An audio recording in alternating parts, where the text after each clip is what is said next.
Welcome to Council Connection. I'm Dick White, Mayor and Durango City Councilor. This program is designed to give you a snapshot of happenings at the most recent Durango City Council meeting. This time we look at the September 5th meeting.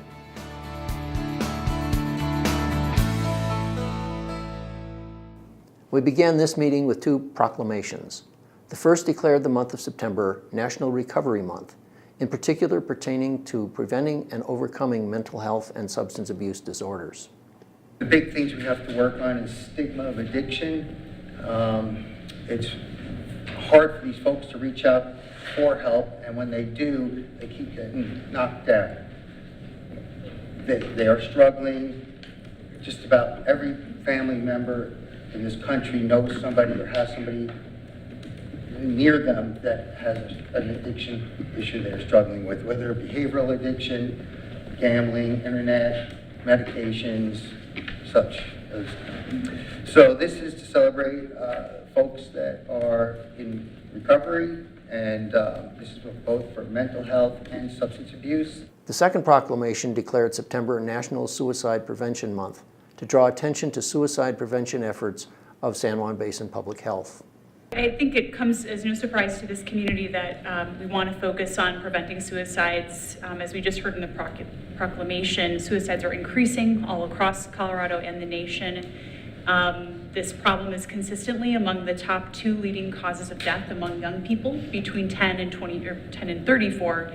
And we've had far too many deaths in La Plata County, and I think that we all understand as Durango community members that these deaths have deeply affected our community. San Juan Basin Public Health also presented the city with a plaque recognizing the city's continued support for community water fluoridation. Our consent agenda consisted of 6 routine items, all of which were approved. There was also some lively input during public participation on several topics, including removal of parking near Four Corners Healthcare to make room for bike lanes, and efforts to make Durango a 100% sustainable energy community. The big item of the meeting was a legislative public hearing on an ordinance to establish temporary regulations and penalties for violations leading to bear trash conflicts. A late spring freeze cleared natural bear foods such as apples and acorns late this spring, making it a busy year for bears seeking food in our trash. A proposal to address the problem by eliminating warnings and levying a $100 fine for first-time violators and a second offense penalty of $200 brought praise and some suggestions from those who testified. Well, I think a big piece here is having that emergency enforcement, because I think people listen when their pocketbook is getting stung. As someone said here tonight, many residents care, but unfortunately many don't. I also appreciate that written into the ordinance is a requirement for the city staff to come back to the council with more recommendations. You know, I personally believe, let's face it, we're not going to solve everything this year, but we need to set the objective for future years. I think that one of the major things you need to do is have a dedicated enforcement officer during the bear season. Every other town, as far as I know, that has dealt with their bear problem effectively has a dedicated officer. One thing that was kind of addressed that I'd like to maybe throw out to the city council to consider is the commercial. You know, we have that, you know, the city has an ordinance on residential containers, but it might be time to consider commercial users to also be required to have a wildlife resistant can or dumpster. We have ordered the Parks and Rec Department has ordered some wildlife resistant containers to replace what we have out in the parks and trails. We would be like the commercial accounts, not the residential accounts.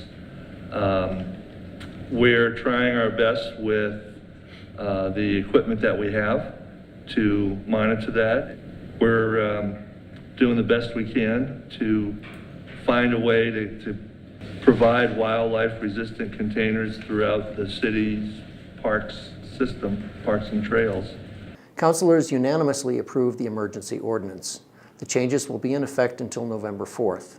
We'll also be studying bear trash problems more in depth to develop new, tougher, permanent solutions for the future. There was one ordinance introduced, granting an easement to LPEA for the Arrowhead Ridge subdivision improvements on Rim Drive, which was the subject of a public hearing in August. Some events you might find interesting include the Durango Chamber of Commerce Eggs and Issues Breakfast, Wednesday, September 20th at 8 a.m. at the Doubletree Hotel.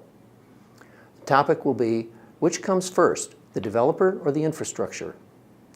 And don't miss the Kiwanis Club's annual Pancake Day, September 21st, 7 a.m. to 7 p.m. at the La Plata County Fairgrounds.